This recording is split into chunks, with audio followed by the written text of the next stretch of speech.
Assalamualaikum warahmatullahi wabarakatuh. Sedekah amalan mulia memang sangat dituntut dalam agama kita agar kita bersedekah, tidak kira daripada segi harta atau kita tidak memiliki harta tersebut, maka kita boleh mengamalkan amalan-amalan lain yang dikira juga pahalanya sebagaimana pahala bersedekah.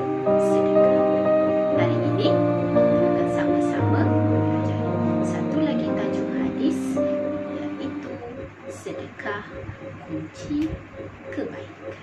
Jom bersama-sama Ustazah.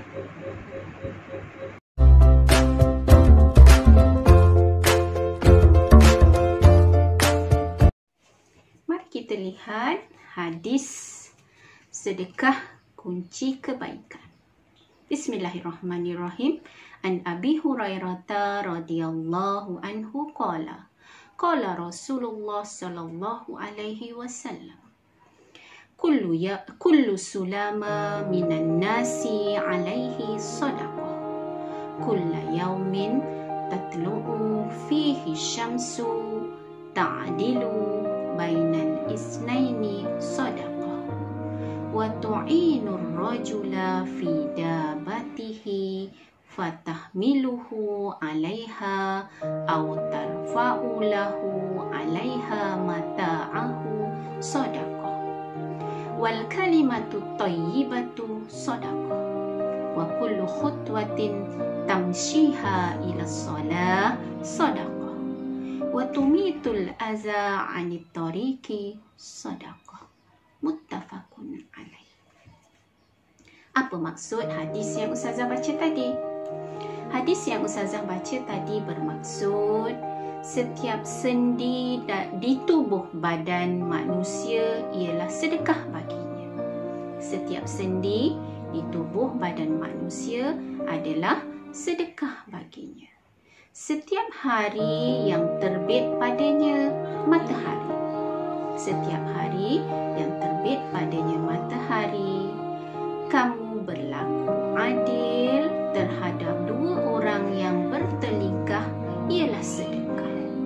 Dan kamu membantu seseorang menaiki tunggangan atau kenderaan, atau kamu membantu mengangkatkan barang ke atas tunggangan atau kenderaan seseorang itu ialah sedekah. Dan perkataan yang baik ialah sedekah. Dan setiap langkah perjalanan kamu menunaikan solat ialah sedekah. Dan kamu mengalihkan sesuatu yang menghalang perjalanan. Perbuatan atau amalan itu turut dikira sebagai amalan sedekah.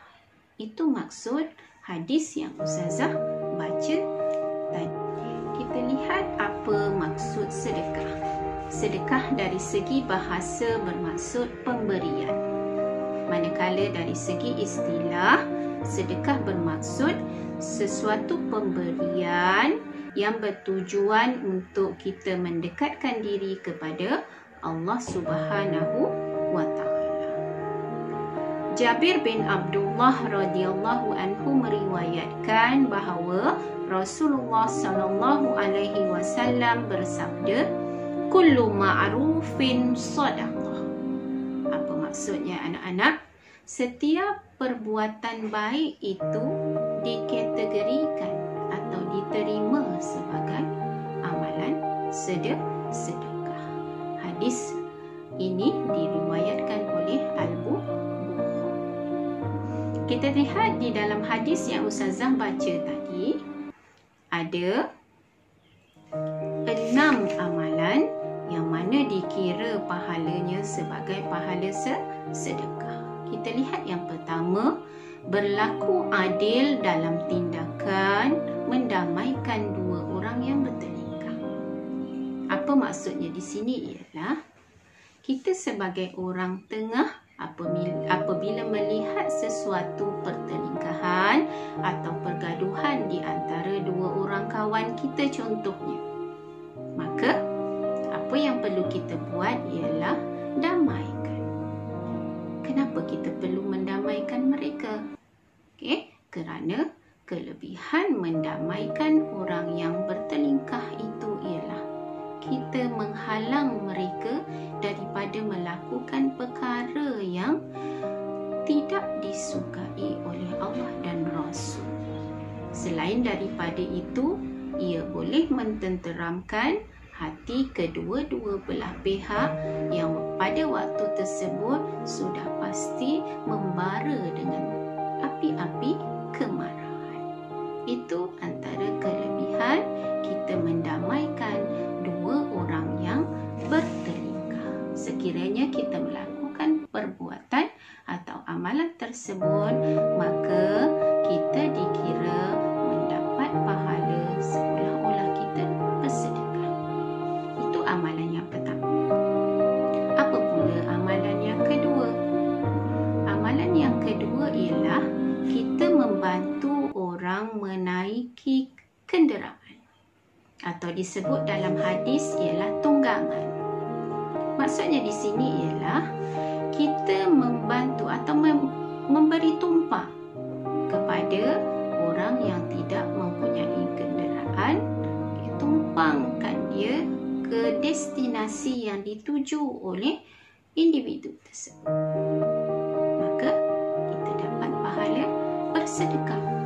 Ataupun amalan yang seterusnya ialah kita membantu seseorang itu mengangkat barangnya untuk kita masukkan ke dalam kenderaan individu tersebut. Juga dikira sebagai sedekah.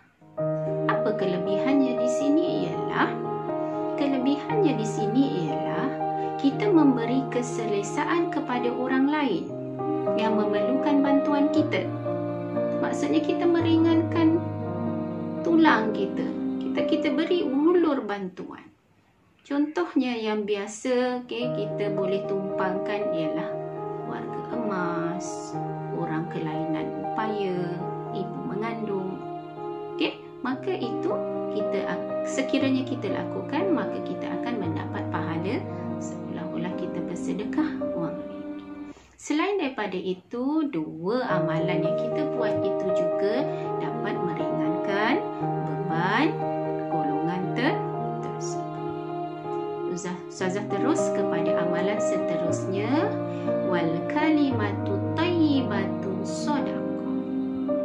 Perkataan yang baik juga dikira sebagai sedekah. Apa contoh perkataan yang baik? Contoh perkataan yang baik ialah nasihat, teguran, tunjuk ajar. Sekiranya kita melakukan perkara itu, maka kita mendapat pahala seolah-olah bersedekah. Apa kelebihan mengucapkan perkataan yang baik, bertutur perkataan yang baik? Ia boleh menenangkan hati pendengar. Tak ada siapa pun yang akan merasa sesuatu kesakitan ataupun sakit hati dengan perkataan yang kita keluarkan. Di samping itu, dia dapat menampilkan imej diri yang baik. Menampilkan imej diri yang baik kerana kita tidak mengeluarkan perkataan yang tidak elok. Orang akan senangi kita. Itu antara kelebihan menuturkan atau mengucapkan perkataan yang baik kepada orang lain. Amalan yang seterusnya terdapat dalam hadis ini ialah berjalan untuk menunaikan solat. Berjalan untuk menunaikan solat. Mengapa berjalan untuk menunaikan solat ini dikira sebagai amalan sedekah? Ialah kerana tujuannya satu adalah baik, kerana tamsyiha ila solah. Berjalan untuk menunaikan solat. Kenapa mesti memilih ataupun di dalam hadis ini menerangkan berjalan kaki untuk menunaikan solat?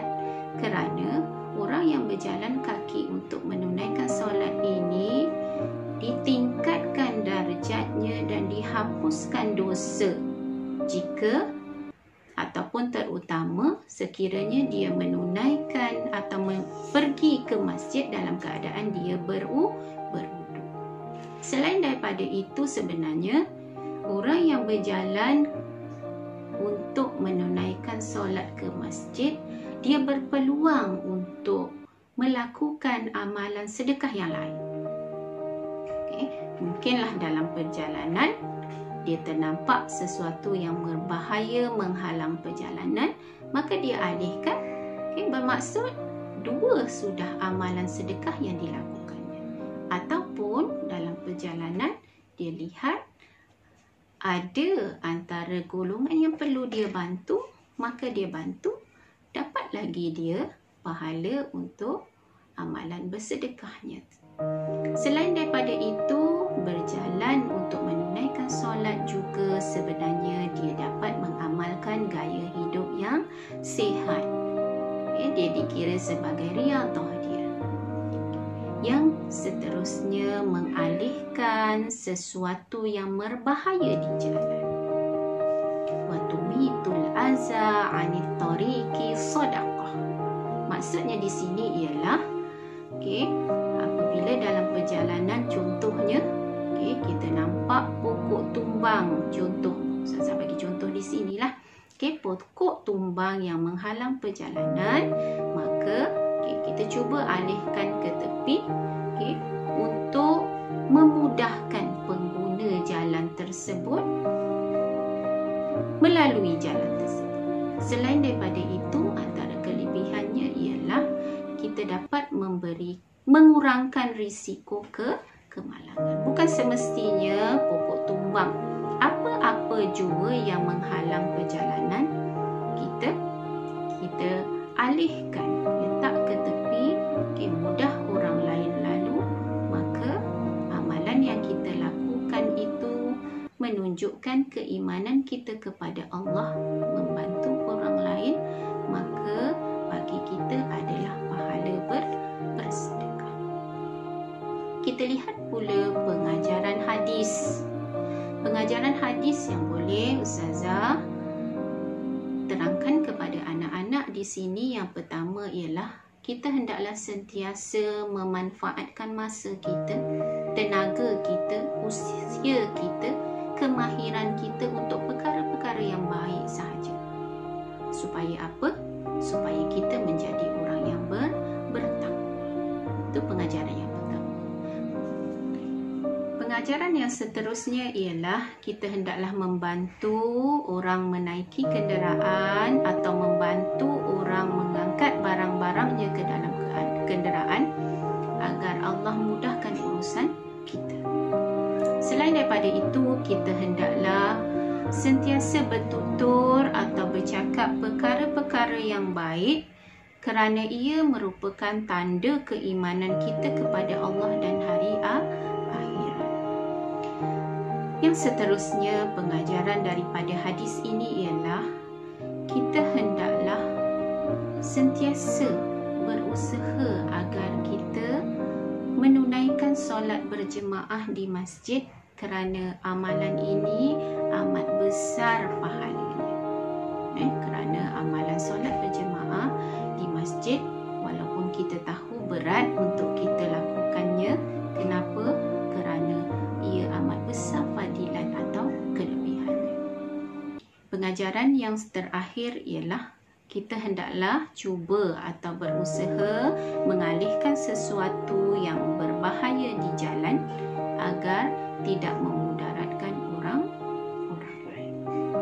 Demikian anak-anak, antara pengajaran hadis sedekah kunci kebaikan yang kita pelajari bersama-sama. Mudah-mudahan kita adalah golongan yang sentiasa rajin bersedekah. Bukan semestinya sedekah dari segi harta, wang ringgit